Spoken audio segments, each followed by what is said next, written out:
Hello YouTube, this is Asiel and I'm here making the next video of the day. Why is initiation so expensive? I know that in our modern day and age, everyone worries about money. Money is one of the biggest things that our society has, and it's the center of the society, unfortunately. Why is the initiation so expensive? First of all, Orisha initiations take a lot of materials, a lot of things, and a lot of people go into any sort of initiation. The price of initiations usually range depending on the Orisha that you're being initiated into. Orishas like the warriors, Elekes, for example, tend to be the most expensive of the Orishas because they take prior initiation ceremonies, they take extra animals, and they take extra things that a regular Orisha doesn't take. I know I mentioned it in another video, the Orisha Oya is also very expensive. In my opinion, a good way of looking at measuring your budget for initiation, anywhere from 5,000 to 15,000, depending on your Orisha, will range between those two prices. If you're getting charged anything beyond 15,000, in my opinion, you're probably getting ripped off. So anything less than 5,000, you're extremely lucky, and I will still look at it, and I will explain why anything less than 5,000 seems a little iffy to me also. So the prices also depend on the region and where you live. Certain areas, for example, if you have a shortage of certain animals, they're probably going to be a lot more expensive to get. And for example, here in Miami, just about everything is kind of relatively available, so the prices only tend to change a little bit during certain seasons if they're low on certain animals or something like that we can't get, and then the animals will be a little bit pricier. But for the most part, if you live in a remote area, your ceremony will definitely come out to be more expensive because there's more things that need to be gotten, and it's harder to get them because of where you're living. So big areas, big cities like Miami, for example, any pricing would usually stay between 5 to 15,000. What does all that money pay? The money that you're paying for initiation pays for the animals. Just about every single Orisha that you initiate into is going to take about a minimum of about $2,000 that are sport in animals alone. Remember that all of the Orishas that you receive in your initiation are fed a 4-legged animal plus a set of feathered animals. That adds up. There's a lot of people that get lifted in initiations. For most part, I would say that the minimum amount of people that is usually needed is anywhere from 8 to 11 people per initiation. Each of those people are getting paid. They're coming to work, and different things that happen throughout the ceremony, they get handed a little envelope with money in it that pays for that activity that they're doing at that time. The more activities that a certain person does, the more they get paid. Certain people, for example, like the Oba, usually gets paid a couple of hundreds for the amount of work that they're doing in the entire day. That's another thing that goes into the money. Another thing that gets paid with the money that you're paying for initiation is the food. You will be in a house for 7 days, and you're going to be catered to. There needs to be food bought for a total of that will last for a total of 7 days. Rent of the house also has to be paid. If you were someone who, like me, who lives in an apartment and you can't really do an initiation in here, most people tend to rent a house, or they tend to rent a space in a house, and then obviously the people of the house get paid for that week of rent. The amount of materials that the Orishas take for their ceremony depends on the Orisha that's being crowned. But for the majority, they each take quite a lot of things. Anyone who has been to an initiation or who has gotten ready for an initiation knows how many materials and how many things it takes, and everything has to get paid, obviously, and everything will get paid by the money that the new initiate is providing. In the old times, people would just simply trade, chicken and a bag of rice, and they would trade whatever things for the services and whatnot. But obviously nowadays, no one cares to have any of those things, and everyone just wants to receive our monetary value, which will be money, which will be dollars.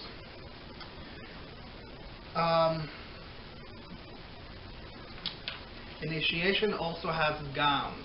The new initiate will have 2 gowns that are made, one of them being the main gown. That main gown is usually anywhere from $500 up to $1,000 just for one single thing. That also comes out of the money that you're paying. So again, there's so many things that go into an Orisha ceremony that people take it for granted. The godparent gets a fee, the Yubona takes the fee, the Oba takes the fee, everyone that's working in the ceremony, which I said is usually a minimum of 8, anywhere from 8 to 11 people, they each get paid a certain amount of money. The animals have to be bought, materials need to be bought, Orisha supplies need to be bought, Orisha tools need to be bought. There's a lot of things: food, toiletry, rent, many things that imply that go into the price of why the ceremonies get so expensive. So again, in my opinion, any Orisha from 5,000 to maximum 15,000, you will stay within that range. I would have to say, again, when you go into the warriors and Orishas like Oya, maybe even a Sohano, Yewa, Nanaburuku, which are more mysterious Orishas, those will be the ones that will probably be towards the higher end of the scale because of their ceremonies, because of the way that they are, because they might need certain things that a regular Orisha doesn't take. For example, it is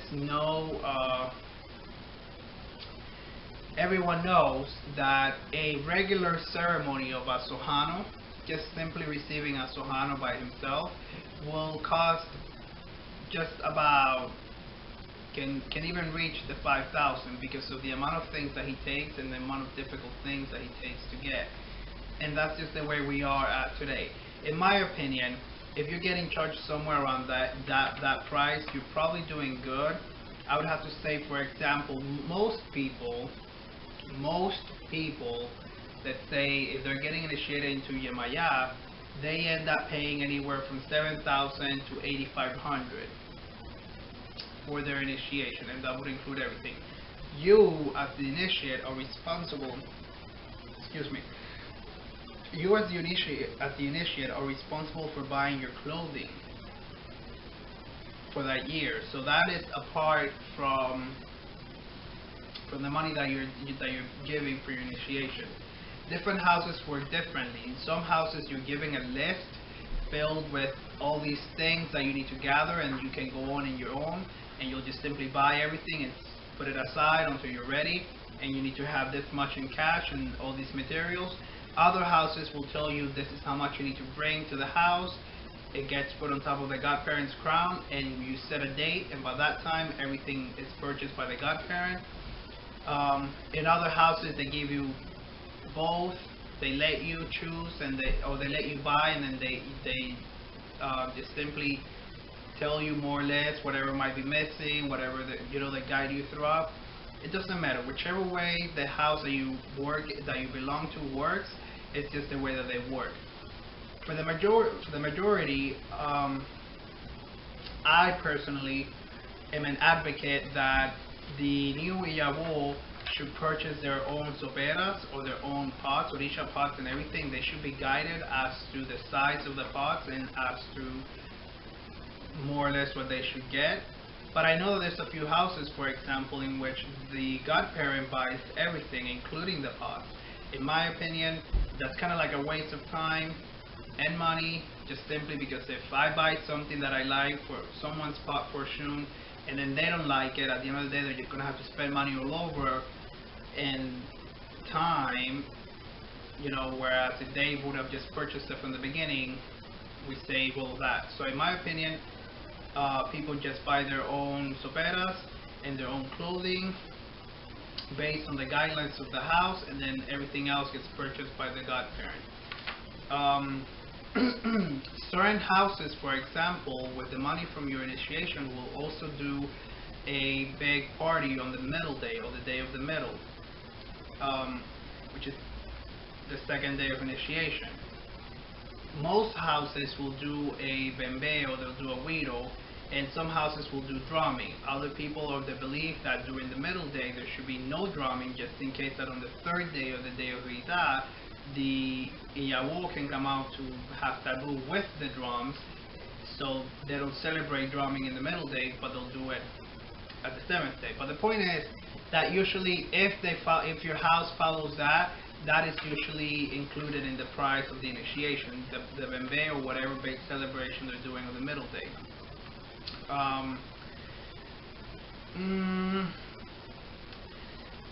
This religion is expensive, people. Everything about this religion is expensive. I remember reading somewhere, I don't remember who said it, you know, this is a poor man's religion with a rich man's salary, and it's the truth. Some people exploit the religion, which is what I'm against. I'm totally in accordance with charging fees for your work, for your time, for your energy, for your materials, for everything that people use, but I'm against ripping people off. There's a fine line between getting your money back and making a little bit extra cash, and just straight up ripping someone off. So when it comes to initiations, again, if you are within 5,000 to 15,000, depending on your Orisha, I would say you're within the range. For example, if you're crowning Oshun and they're charging you 12, 13,000, I would say that that's a little steep for an Oshun ceremony. But if it's for a warrior ceremony like Ogun, Legua, or Shosi, 12 to 13,000 seems pretty reasonable. So get that idea. Yemaya, anywhere from 7 to 8,500. Shango, anywhere from 6 to 9,000. Oya, 9,000 to 13,000. And again, it all depends on the Orisha, it depends on the house, it depends on the region where you're at. There's many factors that play in, but usually you'll be stuck within that amount of money. It may seem like a lot of money, but it really turns down to not being so much, because when you really want something, and something as special as initiation, trust me, you'll make it happen. I see it all the time when people have no money for anything, but they get their initiation and they get everything ready. So it's expensive. It's definitely worth it in my opinion. Of course, I'm a priest. I'm going to be 15 now in less than a month. So it is what it is, you guys. I know the different other traditions like candomblé or Yoruba or traditional Yoruba, their prices might range a little bit, or they might stay more or less around, but I can't really speak for either one of those traditions since I don't practice them, and I know very little about both of them. So in the Lucumi Afro-Cuban tradition, regular initiation somewhere from 5 to 15,000 depending on your Orisha. I hope this kind of clears up a little bit of the questions about money and why it's so expensive that people have been posting and wanting me to explain. If you guys have any other questions, let me know, and I'm going to keep trying to do some other videos. So I will see you guys in the next one.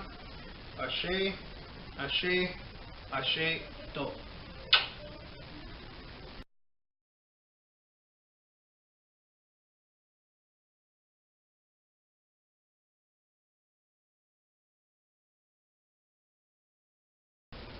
Hello YouTube, this is Asiel Day, and I'm here making the next video of the day. Why is initiation so expensive? I know that in our modern day and age, Orisha will range between those two prices. If you're getting charged anything beyond 15,000, in my opinion, you're probably getting ripped off. So anything less than 5,000, you're extremely lucky, and I will still look at it, and I will explain why anything less than 5,000 seems a little iffy to me also. So that a regular Orisha doesn't take. I know I mentioned it in another video. The Orisha Oya is also very expensive. In my opinion, a good way of looking at measuring your budget for initiation, anywhere from 5,000 to 15,000, depending on your Orisha. A lot of people go into any sort of initiation. The price of initiations usually range depending on the Orisha that you're being initiated into. Orishas like the warriors, like Waogun or Chosi, for example, tend to be the most expensive of the Orishas because they take prior initiation ceremonies, they take extra animals, and they take extra things. Everyone worries about money. Money is one of the biggest things that our society has, and it's the center of the society, unfortunately. Why is the initiation so expensive? First of all, Orisha initiations take a lot of materials, a lot of things, and a